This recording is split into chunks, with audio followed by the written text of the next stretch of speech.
Capricorn, welcome to your monthly horoscope for March 2026. My name is Adeana. I'm an intuitive astrologer.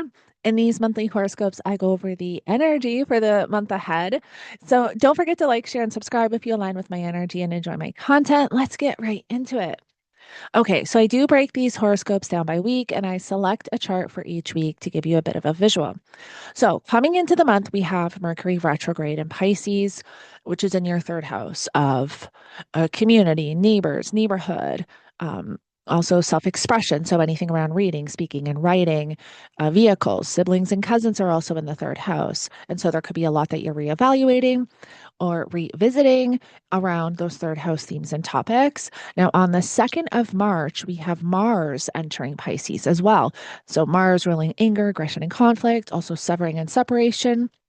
We want to be careful of, fights or conflict with neighbors or siblings or, something along those lines. This could bring more irritability. However, Mars doesn't do the greatest in Pisces, so it's kind of a debilitated Mars.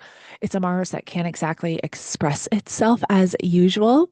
Now, on the 3rd, we have the total lunar eclipse in Virgo at 12 degrees, which is going to be in your ninth house of higher education, higher knowledge, long distance travel, philosophy, your belief systems.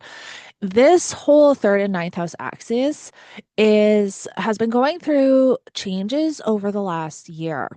And so whatever change you've kind of already been in the last year, there's more to that story coming in. Now, it's the South Node, so it represents our karmic comfort zones. It represents where we are releasing, we're letting something go, we're moving away from something.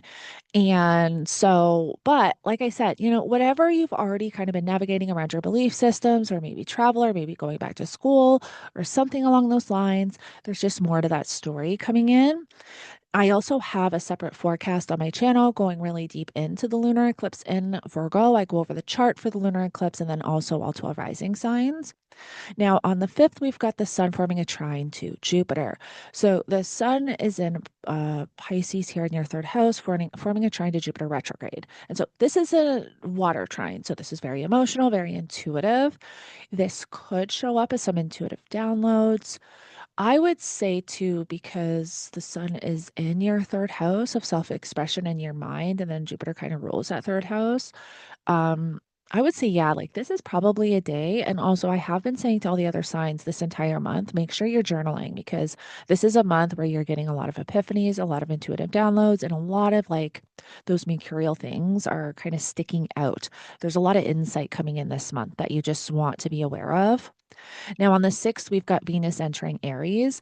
I love Venus in the fourth house. However, Venus doesn't necessarily like to be in Aries, but Venus in the fourth house is like redecorating your home or switching stuff up around the home. So, again, renovating, redecorating your home, or changing the decor in some way. This could also be spending more time with family members. But as soon as Venus enters Aries, on the 7th, Venus is going to form a conjunction to Neptune. And then on the 8th, Venus is going to form a conjunction to Saturn. And so this could bring confusion with Neptune and with Saturn. There could be limitation, delays, restriction, more commitment, more responsibility. I mean, it could be a mixed bag. It depends on your chart. But this could have to do again with family members, something around the house that you're having to navigate that you just want to be aware of. Because of the Neptune influence, it could be something you're not seeing clearly. It could also have to do with water. Just so that I'll just put that out there too with all the Pisces energy and then Neptune in the fourth. There might be something going on with your house and water that you're having to address. Um, and then on the 7th, when we have Venus form a conjunction to Neptune, we're also going to have Mercury. We're going to have the Mercury cazimi. This is one of those days on March 7th that you want to jot down to pay attention to. Have that awareness. What is showing up for you? Important thoughts, important conversations, epiphanies, when you're driving in the car, certain thoughts you're having, or when you're cleaning your house, or whatever the case is. Pay attention to your thoughts, your dreams on this day. Then we get to the second week of March, and on the 9th, we've got Mercury retrograde forming a trine to Jupiter retrograde. So Mercury here is going to form a trine to Jupiter. And then actually on the 10th, the day after, Jupiter stations direct, which is going to be nice. But on February 16th, we already had Mercury form a trine to Jupiter. What was showing up for you around the 16th of February? That's going to give you an idea of what you're going to be revisiting with this Mercury retrograde trine Jupiter here. It is the fourth house, it's the third and the seventh house. So it is, Jupiter is in that seventh house of relationships and one-on-one connections, but it's also your third house of, again, your community, your neighbors, your neighborhood, siblings, cousins, self-expression, vehicles. So it could be a wide range of topics. It'll show up for all of you differently. So just apply it to your life for whatever you're navigating. This is a day, though, where something else is coming in that you were navigating on the 16th of February. And then on the 10th, Jupiter is going to station direct. And then on the 13th, Mars is going to form a conjunction to the North Node. And so this is where we really do feel this powerful urge to like move forward with something, but there's still a lack of clarity, lack of understanding because Mars is in Pisces and Mercury's retrograde. So just be careful with implementing anything new. We're not really in this energy to like move forward with much because of the Mercury retrograde. And then plus two, like a couple days after on the 15th, Mercury and Mars are going to form a conjunction. So the end of that second week, it's like there is this urge to move forward with something or take action, but there's still like this lack of clarity and understanding. Then we get to the third week of March, and on the 17th, we've got Mercury retrograde forming a conjunction to the North Node. This is another one of those days where you want to pay attention to your insight, your intuitive downloads, your dreams, important conversations, information, text messages, mail, emails, whatever the case is. This is one of those days where there could be some really powerful insight coming in. Also, too, because Mercury's pretty much going to station direct on top of that North Node. So, yeah, there's going to be some really important developments come the third week of March. Then on the 18th, we've got the new moon in Pisces at 28 degrees. And so this is not an eclipse, but it's still going to kind of hold the energy of an eclipse and it's still going to bring in new change in this area of life with whatever you've been navigating the last year in this axis with the nodes being here. And so this is brand new change, brand new insight. It's also forming a sextile to Uranus, which is bringing in really powerful breakthroughs or opportunities for breakthroughs, which I love. But also on the same day as the new moon in Pisces, we're going to have Venus square Jupiter. And so Venus is going to be in Aries, squaring Jupiter in your seventh house. Jupiter at this point is direct.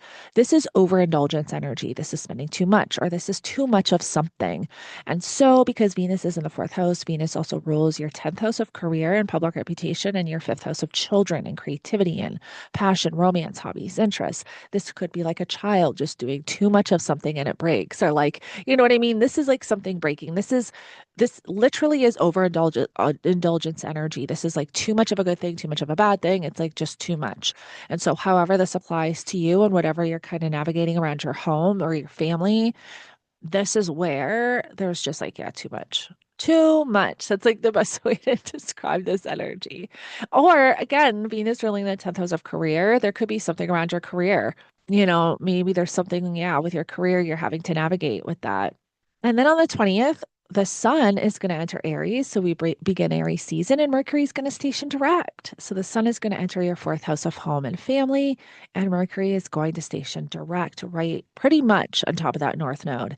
So again, the 20th is another day you want to watch for important conversations and insight and intuitive downloads.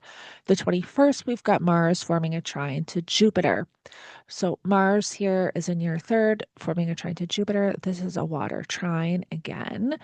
And so what was showing up with the sun trine to Jupiter? Because now is when you want to take action with that. This is also a very emotional energy too, right? So you're wanting to take action based on emotions. There's something going on here. And this could also have to do again with whatever's going on around home and family, because Mars is ruling that fourth house.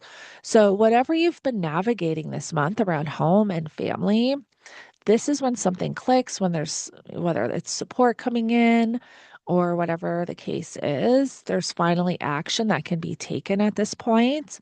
And then on the 22nd, we have the sun forming a conjunction to Neptune in your fourth house. And so the sun is in your fourth house at this point, bringing more energy and focus to your home, family, property, and real estate. But then when the sun forms a conjunction to Neptune, it's an interesting bag because the sun does really well in Aries. And the analogy I've been using with the sun in Aries conjunct Neptune is like somebody walking into a room like really confident, shoulders back, strutting their stuff, but then they realize they're in the wrong place, and then the confidence just kind of flies out the window, and all of a sudden they're super confused as to what's going on. That's literally the sun in Aries conjunct Neptune. And so just be mindful on that day. Again, that is the 22nd of March. And then we get to the final week of March, and on the 25th, the sun's going to form a conjunction to Saturn and also sextile Pluto. And then on the 28th, Saturn's going to sextile Pluto. So this is interesting. This is an interesting energy because it is bringing in opportunity for transformation or something to be brought up to the surface here that really needs to be either fixed, exposed, transformed in some way.